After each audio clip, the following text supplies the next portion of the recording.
식사하실 때 말고. 근데 우리의 그 기도 가운데 우리 마음의 간절함을 담은 그 기도의 내용이 있다면 어떤 내용들입니까? 이것은 기도의 그 구체적인 제목을 말하기보다 하나님의 마음을 움직이게 하는 이 기도의 내용을 말하는 것인데요. 때로 우리 기도의 그 구체적인 제목도 필요하지만 하나님의 마음을 움직이게 하는 내용도 필요하다 생각합니다. 예를 들면 유다의 히스기야 왕 같은 경우 그는 하나님의 마음을 움직이기를 눈물 흘리며 드린 기도를 통해서입니다. 히스기야는 선지자인 이사야로부터 사형 선고, 즉 병이 들어 죽게 될 것이라는 예언을 듣고 그의 얼굴을 성전 벽을 향해 들고서는 하나님께 눈물로 기도하며 나아갔습니다. 그러자 하나님은 열왕기하 20장 5절을 통해 내가 내 기도를 들었고 내 눈물을 보았노라고 하시며 그의 생명을 15년이나 연장시켜 주셨습니다. 또 유다의 여호사밧 왕의 경우도 그를 둘러싸고 있는 이 적을 물리쳐 주시기를 기도하면서 하나님의 마음을 움직인 기도를 이렇게 드리며 나아갔습니다. 역대하 20장 12절 말씀인데요. 우리 하나님이여 그들을 징벌하지 아니하시나이까? 우리를 치러 오는 이 큰 무리를 우리가 대적할 능력이 없고 어떻게 할 줄도 알지 못하옵고 오직 주만 바라보나이다. 여호사밧 왕은 적을 앞에 두고 기도하기를 우리가 어떻게 할 줄 알지 못하옵고 오직 주만 바라보나이다 라고 하나님 밖에 도움이 없다는 기도를 드린 겁니다. 그리고는 백성들에게 금식을 선포하고 밤새도록 하나님의 은혜를 간구하도록 했습니다. 그럴 때 하나님은 여호사밧이 이 손도 쓰지 않고 적을 이길 수 있도록 하셨습니다. 히스기야 왕이나 여호사밧 왕은 하나님의 마음을 감동케 한 기도의 내용이 있었다는 겁니다. 여러분, 오늘 우리에게도 이런 기도의 모습이 있을 때 하나님의 마음을 좀 더 움직이게 하지 않겠습니까? 물론 기도의 응답은 은혜로 주어지는 일이기는 하지만 우리에게도 하나님의 마음을 감동케 하거나 하나님의 은혜를 입을 수 있는 진실한 기도의 내용이 있다면 더 큰 은혜를 받을 수 있으리라 생각합니다. 그래서 그런 의미에서 저는 이런 기도를 자주 드립니다. 하나님, 저를 기억해 주십시오. 저를 좀 생각해 주시고 잊지 말아 주십시오. 저는 하나님께 저를 잊지 말고 기억해 달라고 하는 기도를 드립니다. 그런데 혹 모르겠습니다. 저의 그런 기도 속에는 하나님께서 저를 잊어버리셨다는 생각이 들어서 그런지도 모릅니다. 때로 우리는 하나님의 침묵을 느낄 때가 있지 않습니까? 사실 우리가 계속 생각하고 있는 이 예가서를 기록한 예레미야도 하나님 앞에 얼마나 많은 눈물을 흘리며 나아갔는지 모릅니다. 아마 예레미야가 흘린 눈물은 앞서 히스기야 왕이 흘린 눈물과는 비교가 되지 않을 정도로 많은 눈물을 흘렸을 텐데요. 오죽하면 예레미야를 눈물의 선지자라고 불렀겠습니다. 그는 수많은 밤을 세워가며 하나님의 은혜를 구하며 나아간 겁니다. 하지만 예레미야의 기도는 쉬 응답되지 않았습니다. 마치 하나님께서 귀를 막고 계신 듯, 눈을 감고 계신 듯 예레미야의 기도를 외면하셨습니다. 하나님은 우리의 예레미야의 기도에 침묵을 하시는 겁니다. 오늘 우리에게도 그럴 때가 있다는 겁니다. 하나님은 우리의 기도에 침묵하실 때가 있고 그 귀를 닫고 있는 것 같은 때도 있는 겁니다. 우리를 잊어버리신 것처럼 응답이 없을 때도 있습니다. 그래서 그런 모습에 저는 하나님께 저를 기억해 달라는 기도를 하고 있는지도 모른다는 겁니다. 하지만 여러분, 여기 이 기억해 달라고 하는 그 기도 속에는 하나님의 은혜를 간절히 소망하는 마음이 담겨져 있기도 한데요, 하나님의 은혜 없이는 살 수 없다는 고백이 담겨져 있고, 하나님의 도우심만이 살 길이라는 마음이 담겨져 있으며, 하나님께서 나를 기억해 주시고 그 얼굴 빛을 비춰 주셔야 한다는 고백이 담겨져 있습니다. 나를 기억해 주시고 잊지 말아 달라는 기도 속에는 그렇게 하나님의 은혜를 간절히 사모하는 마음이 담겨 있다는 겁니다. 애굽의 노예였던 이스라엘도 보십시오. 그들은 무려 430년간이나 애굽에서 종살이를 했지 않습니까? 그들도 그런 기도를 드렸습니다. 우리를 기억해 달라는 기도입니다. 출애굽기 2장 24절로 25절은 이렇게 말씀하시기 때문입니다. 하나님이 그들의 고통 소리를 들으시고 하나님이 아브라함과 이삭과 야곱에게 세운 그의 언약을 기억하사 하나님이 이스라엘 자손을 돌보셨고 하나님이 그들을 기억하셨더라. 말씀은 하나님이 그들의 고통 소리를 들으시고 하나님이 이스라엘을 돌보시고 기억하셨더라 라고 하시는데, 근데 여기 하나님께서 들으신 이스라엘의 그 고통의 소리는 무엇을 말하는 것이겠습니까? 이스라엘의 선조들과 맺은 언약을 기억하사 이 종의 멍에로부터 건져 구원해 달라고 하는 소리입니다. 이스라엘은 자신들의 선조들과 맺은 언약을 기억하여 구원해 달라고 하는 기도를 간절히 드리며 나아간 것입니다. 그럴 때 하나님은 그들의 고통 소리를 들으시고 아브라함과 이삭과 야곱에게 세운 그의 언약을 기억하사 이스라엘 자손을 돌보셨다고 했습니다. 하나님은 이스라엘을 기억해 주신 겁니다. 그들을 기억하셔서 마침내 구원해 주신 겁니다. 그래서 여기 기억하다고 하는 이 단어는 단순히 생각하다, 생각해내다, 돌아보다는 그런 뜻이 아니라 이 마음속 깊은 곳에 두었던 것을 생각하고 끄집어내다고 하는 뜻이 담겨 있습니다.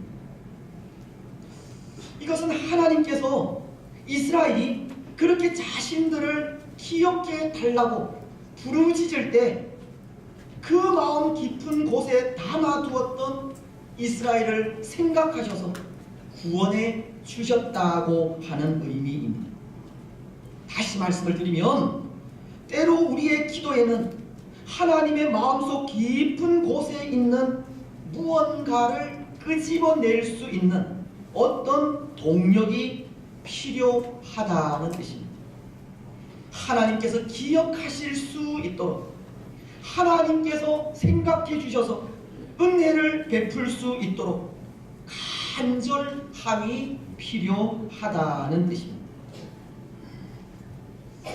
오늘 본문 속에 예레미야도 그런 것 같습니다. 예레미야도 조국인 유다의 회복을 위해 그렇게 간절함으로 기도하고 있다는 겁니다. 그도 우리를 기억해 달라는 기도를 드리고 있기 때문입니다. 1절은 이렇게 말씀하시지 않습니까? 여호와여, 우리가 당한 것을 기억하시고 우리가 받은 치욕을 살펴보옵소서. 예레미야는 죄악으로 무너진 조국 유다를 위해 기도하기를 우리가 당한 것을 기억해 달라는 기도를 한 것입니다. 예레미야도 자신들을 기억해 달라는 기도를 드렸다는 겁니다. 그런데 여러분, 여기 예레미야가 무너진 조국 유다를 바라보면서 우리를 기억해 달라고 이 기도한 것에는 두 가지의 뜻이 담겨져 있다는 생각을 합니다. 먼저 그 하나는 우리는 죄인이라고 하는 고백을 담고 있는 겁니다.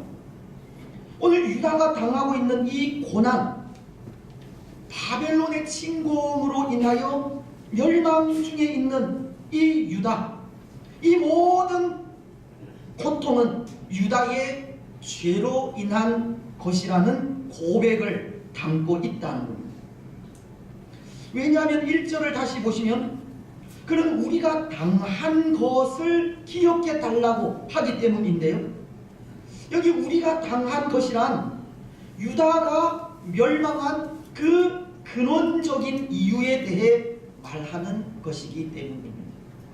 다시 말씀을 드리면 유다의 멸망은 이 바벨론이라고 하는 대제국이 침략했기 때문이 아니라 유다의 죄악이 하나님의 진노를 사서 그 심판의 도구로 하나님은 바벨론을 보내셨고 그들로 인해 유다가 고통 속에 있다는 뜻이라는 겁니다.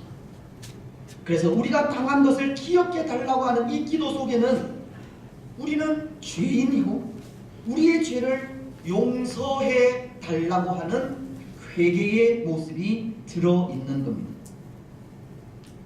예레미야는 하나님께 자신들을 기억해 달라고 하는 기도를 하면서 자신들의 죄를 회개하며 나아갔다는 것.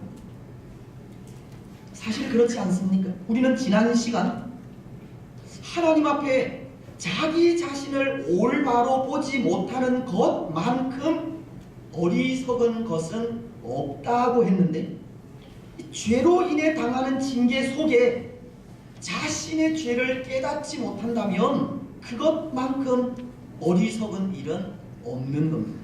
또 죄로 인해 당하는 징계 속에 자신의 죄를 내어놓고 회개하지 않으면 회복도 없는 겁니다. 하지만 죄를 죄로 고백하는 것은 자신의 모습을 올바로 보는 것으로 하나님의 은혜를 받을 수 있는 조건이 됩니다. 성경은 요한 1서 1장 9절을 통해 이렇게 말씀하시기 때문입니다. 만일 우리가 우리 죄를 자백하며 그는 미쁘시고 의로우사 우리 죄를 사하시며 우리를 모든 불의에서 깨끗하게 하실 것이요 우리 죄를 고백하며 회개하는 거기에 하나님의 긍휼은 있다는 겁니다. 오늘 예레미야가 우리를 기억해 달라고 하면서 그 속에 죄를 내어놓는 회개의 모습을 담고 있다면 그것은 간절히 하나님의 긍휼을 구하는 모습이라는 겁니다. 자신의 죄를 고백하고 진심으로 회개하는 곳에 하나님의 기억하심이 있다는 겁니다. 사랑하는 여러분, 오늘 우리는 어떻습니까? 우리는 우리의 기도에 우리 자신의 연약함을 담고 회개하며 나아가고 있습니까? 우리의 죄악에 예수님의 사유하심이 필요하다 하는 사실을 고백하며 진심으로 하나님의 은혜를 간구하고 있습니까? 혹 오늘 우리는 우리의 기도에 일방적인 요구만을 담고 있지는 않습니까? 하지만 죄를 죄로 인정하고 고백하는 곳에 하나님의 사유하심이 있습니다. 우리의 연약함에 예수님의 십자가 은혜가 절대적으로 필요하다는 사실을 깨닫고 전심으로 십자가의 은혜를 구할 때 하나님의 기억하심이 있습니다. 우리 자신의 연약함을 고백하며 진심으로 하나님의 은혜를 소망할 때 하나님의 돌보심이 있다는 겁니다. 시편 66편 18절은 이렇게 말씀을 하십니다. 내가 나의 마음에 죄악을 품었더라면 주께서 듣지 아니하시리라. 하나님은 진심으로 회개하지 않는 기도에 응답하지 않는다는 말씀입니다. 사랑하는 여러분, 오늘 우리는 우리의 기도에 우리 자신의 연약함을 담고 진심으로 회개하며 나아가시기 바랍니다. 우리의 연약함에 예수님의 사유하시는 은혜가 절대적으로 필요하다는 사실을 고백하며 나아가시기를 바랍니다. 그래서 그 마음을 들고 회개함으로 사유하시는 하나님의 은혜를 입고 우리를 기억하시고 돌아봐 주시는 은혜를 입으시기 바랍니다. 이제 또 하나, 오늘 예레미야가 이 멸망한 조국 유다를 기억해 달라고 하는 그 기도 속에는 하나님만이 하실 수 있다는 마음이 담겨져 있습니다. 하나님만이 멸망한 유다를 살릴 수 있다고 하는 간절함이 들어있다는 겁니다. 그렇습니다. 사랑하는 여러분, 지금 유다는 이미 멸망한 상태이지 않습니까? 바벨론의 침공으로 돌이킬 수 없는 상태에 빠져 있습니다. 우리 사람으로 치면 죽은 상태이고 아무 소망이 없는 상태입니다. 도저히 회복될 수 없는 상황이라는 겁니다. 그런데 이런 상황 속에 예레미야는 우리를 기억해 달라고 하는 기도를 드립니다. 이미 멸망한 상태에 있는 유다를 기억해 달라고 기도하고 있다는 것인데요. 이것은 죽은 자를 살리시는 하나님을 고백하는 것으로 하나님만이 유다를 다시 살릴 수 있다는 것을 말하는 겁니다. 오직 하나님의 은혜로만 회복될 수 있다는 것을 고백하는 기도라는 겁니다.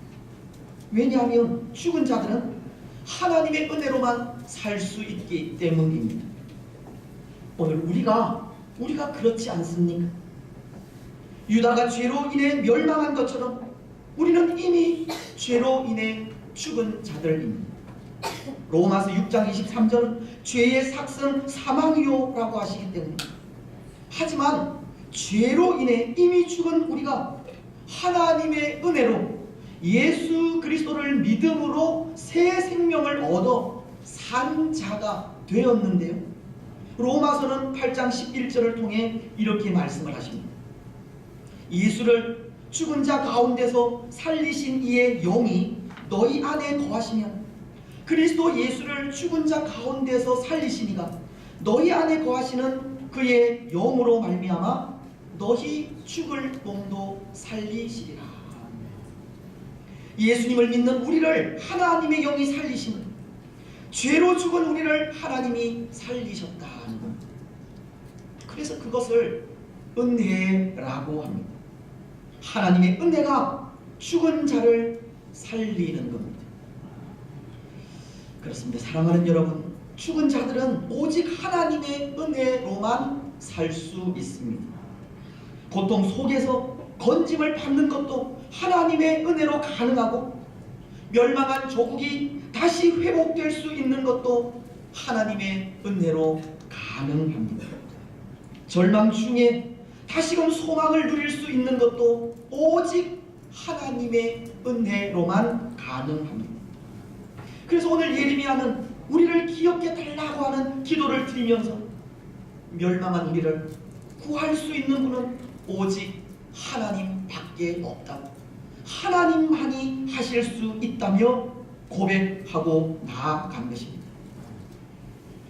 사랑하는 여러분, 오늘 우리의 고백도 예레미야의 고백과도 같기를 바랍니다. 오늘 우리도 하나님의 은혜로만 살 수 있다는 것을 고백하시기 바랍니다. 하나님께서 우리를 기억해 주셔야 살 수 있다는 고백을 하시기 바랍니다.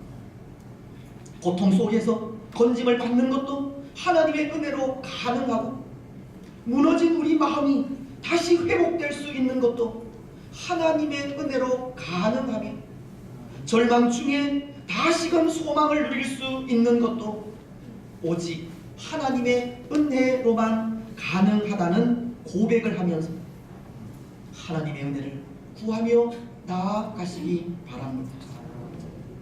사실 오늘 이 시대 하나님의 은혜가 필요한 것이 얼마나 많습니까? 하나님께서 우리를 돌아봐 주셔야 할 것이 얼마나 많습니까? 하나님을 향한 우리의 식어버린 마음도 돌아봐 주셔야 하고, 날마다 멀어져가는 하나님과의 관계도 돌아봐 주셔야 하며, 하나님을 향한 사랑, 사람을 향한 사랑, 교회를 향한 사랑도 멀어지지 않게 돌아봐 주셔야 합니다. 오늘 무너져가는 이 땅의 교회와 나라도 돌아봐 주셔야 합니다. 하나님의 기억하심과 하나님의 은혜가 있어야 합니다. 오늘 우리는 이 모든 곳에 하나님의 은혜가 절실히 필요하다는 사실을 고백하며 하나님의 은혜를 구하며 나아가야 한다는 겁니다. 사랑하는 여러분, 오늘 우리 가운데 하나님의 은혜가 있기를 바랍니다. 우리의 가정과 교회 가운데 하나님의 기억하심이 있기를 바랍니다. 오늘 이 땅 위에 하나님의 돌보심이 있기를 바랍니다. 그래서 하나님의 은혜와 기억하심과 돌보심으로 모든 것들이 새롭게 회복되는 은혜가 있기를 축복합니다. 이제 말씀을 맺겠습니다. 사랑하는 여러분, 오늘 우리는 하나님의 마음을 움직이는 사람들이 되시기 바랍니다. 진실한 마음으로 하나님께 나아가는 사람들이 되시기 바랍니다. 오늘 예레미야가 유다의 죄를 회개하면서 하나님만이 유다를 살릴 수 있다고 간절히 하나님의 은혜를 간구하고 있듯이, 우리 역시도 하나님의 은혜를 간구하며 간절히 하나님의 은혜를 소망하시기 바랍니다. 우리의 죄를 내어놓고 회개하면서 진심으로 주의 기억하심을 구하시기 바랍니다. 그래서 하나님의 은혜를 간절히 소망하는 우리 가운데 하나님의 기억하심과 돌보심으로 회복과 형통의 은혜가 충만하기를 주님의 이름으로 축복합니다. 찬송 217장입니다.